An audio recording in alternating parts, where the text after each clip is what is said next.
Zee 24 तास, एक पाऊल पुढे। भविष्यातील निवडणुका बघता आता सगळ्याच राजकीय पक्ष दुष्काळाचा मुद्दा घेऊन आखाड्यात उतरलेले आहेत।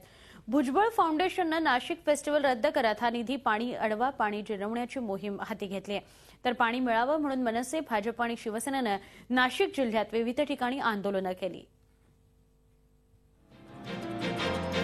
राज्य दुष्काळात होरपळत असताना राष्ट्रवादीच्या मंत्र्यांसकट अनेक नेते शाही कार्यक्रमांवर पाण्यासारखा पैसा ओतत आहेत। त्यामुळे शरद पवारांनी उघडपणे नाराजीही व्यक्त केली आहे। यातूनच शहाणपण घेत सार्वजनिक बांधकाम मंत्री छगन भुजबळांनी नाशिक फेस्टिवल रद्द केलाय।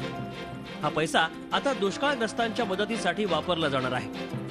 भुजबळ फाउंडेशनच्या वतीनं जिल्ह्यात पाणी अडवा पाणी जिरवा मोहीम राबवली जाणार आहे। जिथे जिथे ज्या भागामध्ये पाण्याची बिकट परिस्थिती आहे आणि त्या ठिकाणी ज्या नद्या नाल्या ज्या आहेत त्यातला गाळ काढणे, त्याचं रुंदीकरण करणे किंवा त्याची खोलाई वाढवणे, जेणेकरून येणाऱ्या पावसाळ्यामध्ये जास्तीत जास्त पावसाचं पाणी जे आहे त्याच्यामध्ये साठवणे आणि ते साठवून झाल्यानंतर त्याचे जिरवणे आणि जेणेकरून विहिरींना आणि हातपंपाला सुद्धा आता सध्या 500-1000 फुटापर्यंत गेलं तरी पाणी लागत नाही, तर त्याचं ग्राउंड वॉटर जे आहे ते रिचार्ज करून त्याची पातळी वाढवणे हा एक मोठा उपक्रम हाती घेतलेला आहे। दुसरीकडे जिल्ह्यात पाण्यासाठीच्या आंदोलनांनी जोर धरलाय।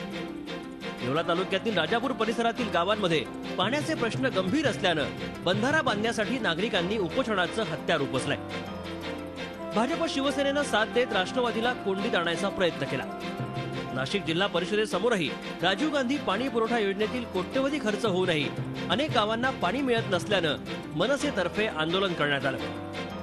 मुख्य कार्यकारी अधिकारी यांना निवेदन देण्यात आलं। कार्यकारी अभियंता पाणी पुरवठा विभाग यांना निवेदन देण्यात आलं की जोपर्यंत वाघेरा पाणी पुरवठा सुरू होत नाही तोपर्यंत ग्रामस्थांचं आमचं उपोषण सुरू राहील आणि त्या दृष्टीकोन गावकऱ्याला पाणी मुबलक आणि पाणी पुरवठा सुरूच करावा अशी आमची मागणी आहे आणि त्या दृष्टीकोन आम्ही इथं उपोषणाला बसलेलो आहोत। गेल्या दशकात पाटबंधारे, जलसंधारण आणि जलसंपदा खात्यातून पाण्यासाठी कोट्यवधी रुपये खर्ची पडले आहेत। हा सर्व निधी भ्रष्ट कारभारात पाण्यासारखाच वाहून गेलाय।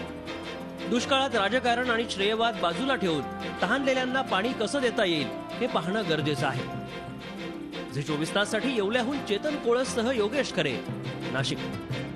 झी 24 तास, एक पाऊल पुढे।